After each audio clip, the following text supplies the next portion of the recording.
एक भयानक पक्षी एक कटी हुई हथेली को चबा रहा था, लेकिन अगले ही पल एक त्रासदी हो गई। उसे क्या पता था कि असली शिकार तो वही है। असल में ओल्ड फैन वहां पूरे दिन से घात लगाए बैठा था और अब जाकर उसे आखिरकार मांस खाने को मिला। उसने उस पक्षी के मांस को कांटे से बांधा और पानी में डालकर मछली पकड़ने लगा। कुछ ही देर में उसने पानी से एक एलियन बिच्छू को पकड़ लिया। बिच्छू की छटपटाहट देखकर ओल्ड फैन बेहद संतुष्ट हुआ। उसने बिच्छू के सिर को दबाया और उसका झर एक कंटेनर में निकाल लिया। फिर उसने उसकी डंक को सावधानी से कंटेनर के ढक्कन पर फिट कर दिया। इस तरह बना एक इम्प्रोवाइज्ड इंजेक्शन। अब ओल्ड फैन इसे खुद पर आजमाना चाहता था, लेकिन पहले सुरक्षा की खातिर उसने एक छोटे शिकारी कुत्ते पर प्रयोग किया। जैसे ही जहर इंजेक्ट किया गया, कुत्ता बेहोश हो गया, लेकिन थोड़ी देर बाद फिर से होश में आ गया। सही मात्रा का अंदाजा लगाने के बाद ओल्ड फैन ने खुद को इंजेक्शन दिया। जहर उसके शरीर में फैल गया और वह भी बेहोश हो गया। इस तरह धीरे धीरे उसने खुद को जहर के प्रति इम्यून बना लिया। अब उसका अगला कदम था इस खतरनाक जगह से बाहर निकलना। दरअसल कुछ दिन पहले तक ओल्ड फैन एक फ्लीट का कमांडर था और इस ग्रह को जीतने आया था, लेकिन उसके लोग अचानक बगावत कर बैठे। पर उन्हें नहीं पता था कि ओल्ड फैन पहले से सब समझ चुका था। यह सब उसकी योजना का हिस्सा था। वह बागियों को यहीं खत्म करना चाहता था, लेकिन लड़ाई के दौरान जमीन धसक गई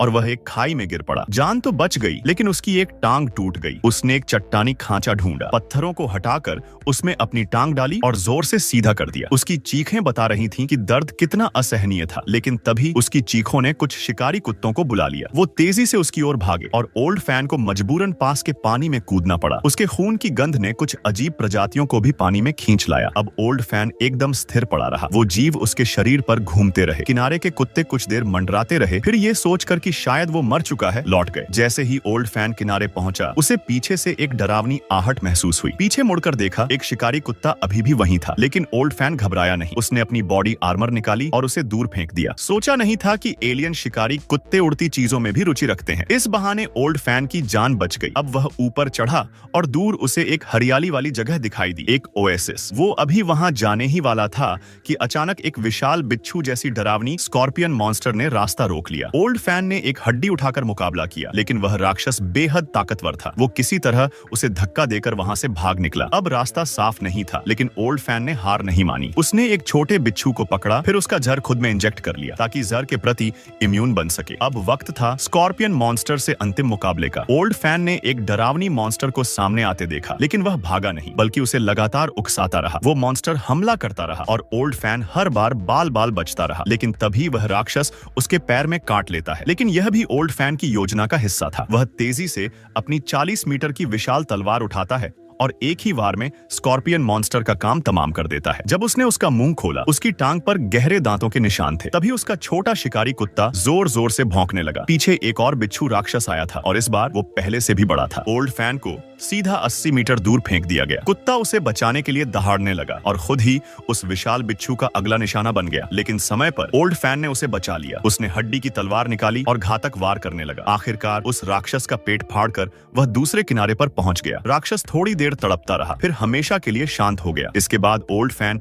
एक पहाड़ी गुफा पार करके उस ओएसिस तक पहुंचा और वहीं बस गया। कई साल बीत गए। उसका कुत्ता बड़ा हो गया और चोटें भी पूरी तरह भर चुकी थीं। एक दिन कुत्ते ने एक गोल्फ बॉल खोज निकाली, यानी कोई इंसानी मौजूदगी आसपास थी। उसके साथ चलते हुए ओल्ड फैन को एक बेस मिला, लेकिन वो पूरी तरह वीरान था। शुक्र है वहां की कम्युनिकेशन डिवाइस अब भी काम कर रही थी। टेबल पर रखी बाउंटी हंटर मैगजीन देखकर ओल्ड फैन को एक आइडिया आया। उसने फौरन लोकेशन सेंड कर दी, क्योंकि वह 1-2 अरब की इनामी रकम वाला भगोड़ा था। जल्दी ही एक स्पेसशिप आई जो उसे पकड़ने के लिए पूरी तैयारी के साथ आई थी। जैसे ही वो लोग उस सुनसान बेस में पहुंचे, उन्हें लाओफान द्वारा छोड़ा गया एक चेतावनी संदेश दिखाई दिया, या तो स्पेसशिप छोड़ दो या सब के सब यहीं मर जाओ। पर वे लोग टॉप क्लास के बाउंटी हंटर्स थे, इतनी आसानी से हार मानने वाले नहीं थे। उन्होंने तुरंत अपना सबसे उन्नत मोनोकेल डिटेक्टर निकाला और पूरे इलाके में सेंसर्स बिछा दिए ताकि लाओ फैन को खोजा जा सके, जो कहीं अंधेरे में छिपा था। लेकिन ये हाईटेक गैजेट्स लाओ फैन के लिए कोई बड़ी बात नहीं थे। उसने अपने शिकार कुत्ते को एक सेंसर चुराने भेजा, फिर उसे जमीन पर जोर जोर से पटकवाया। इस छोटे से एक्शन से ही पूरी डिटेक्शन सिस्टम गड़बड़ा गई। वाइस कैप्टन को लगा कि मशीन में कोई खराबी है। वो नया सेंसर लगाने गया। उसी वक्त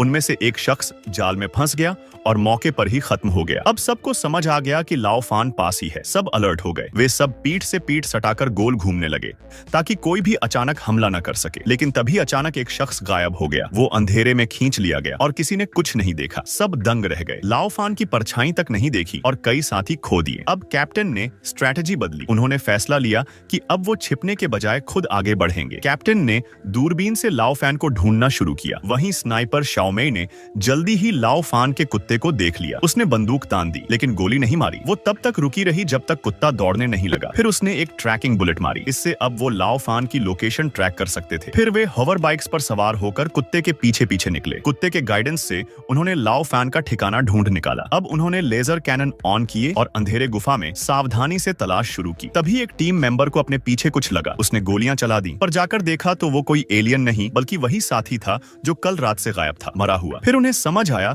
कि वो फिर से लाओ फान के ट्रिक में फंस गए। वे बेस लौटे और चेक किया। कुछ भी चोरी नहीं हुआ था, इसलिए सबने गार्ड थोड़ा ढीला किया। मी तो सेफ को चेक करके चली गई। उन्हें क्या पता, उनका पीछा करते हुए लाओ फान पहले से ही वहां मौजूद था। जब तक उन्हें पता चलता स्पेसक्राफ्ट का फ्यूल पहले ही चोरी हो चुका था। लाओ फैन सामने आया। उसने कहा, अगर तुम्हें बचना है तो मुझे एक स्पेसशिप दो, तभी मैं फ्यूल वापस दूंगा, नहीं तो जब तूफान आएगा सब मर जाओगे। लेकिन डील फेल हो गई। लाओ फान जैसे ही लौटने लगा, वाइस कैप्टन ने चुपके से बंदूक निकाली और पीछे से वार करने की कोशिश की। तभी झाड़ियों में छिपा उसका शिकार कुत्ता निकला और उसके हाथ में काट खाया। लाओ फान ये देखकर पलटवार करने ही वाला था, लेकिन शाओमे ने छुपकर उसे एक ट्रैंक्विलाइजर बुलेट मारी। डोज लगते ही लाओ फैन बेहोश हो गया और कुत्ते को वाइस कैप्टन ने गोलियों से भून दिया। जब लाओ फैन ने दोबारा आंख खोली, वो लोहे की चेन से बंधा था। कैप्टन सामने आया और बोला, फ्यूल कहाँ है? नहीं बताया तो तुझे तड़पा तड़पा कर मारेंगे। लेकिन लाओ फान ने कोई जवाब नहीं दिया, बस आसमान की तरफ देखा और कहा, अगर मरना नहीं चाहते तो मेरी बात मान लो। तभी स्पेसशिप में अलार्म बजने लगा। लाइट जलाते ही सब हक्के बक्के रह गए। Scorpion monsters